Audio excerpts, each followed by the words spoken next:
মসজিদের সাথে সম্পর্ক রাখার দরকার আছে না নাই? কাজী নজরুল ইসলাম খুব সুন্দর করে বলেছেন, মসজিদেরই পাশে আমায় কবর দিও ভাই, ঠিক কিনা? মসজিদেরই পাশে আমায় কবর দিও ভাই, যেন গোরে হতে মুয়াজ্জিনের আযান শুনতে পাই। আমার গোরের পাশে দিয়ে ভাই নামাজিরা যাবে, পবিত্র সেই পায়ের ধ্বনি এ বান্দা শুনতে পাবে। গোরা যাব হতে গুনাহগার পাইবে রেহাই, মসজিদেরই পাশে আমায় কবর দিও ভাই। কত মানুষ নামাজি ভাই মসজিদাঙ্গিহীনাতে,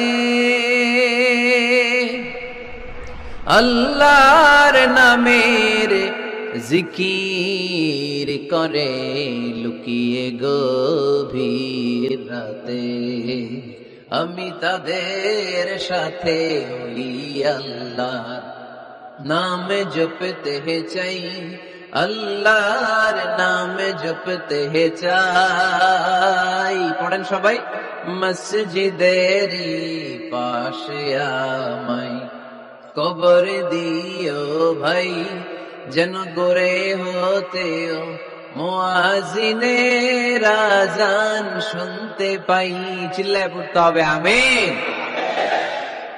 কি দরদ ছিল আমাদের জাতীয় কবি কাজী নজরুল ইসলামের, মসজিদের পাশে আল্লাহ তুমি আমার কবর দিও। আল্লাহ এই দোয়াটা কবুল করে নিয়েছে, ঠিক কিনা?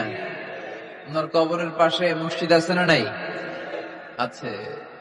আমার ঘরে নামাজ পড়ো আজ, দিল মে তোমার চরণ তলে, হৃদয় যায় নামাজ। হে নামাজি আমার ঘরে নামাজ পড়ো আজ, দিল মে তোমার চরণ তলে, হৃদয় যায় নামাজ। পড়েন আল্লাহু আকবার। কি সুন্দর লিখেছেন কাজী নজরুল ইসলাম। মসজিদ কেমন যেন মসজিদ তার নিজের ভাষায় আল্লাহর কাছে কেঁদে কেঁদে ফরিয়াদ জানায়, আল্লাহ নামাজিরা আমার ঘরে আসে না, কি সুন্দর টাইলস, কি সুন্দর মুসল্লা, কি সুন্দর এয়ার কন্ডিশন সব আছে, কিন্তু মুসল্লি নাই, ঠিক কিনা? মসজিদগুলো আল্লাহর কাছে ফরিয়াদ জানায়। এজন্য আমরা যেন মসজিদ মুখী হই। কি মুখী? আওয়াজ করে বলতে হবে, কি মুখী? মসজিদ।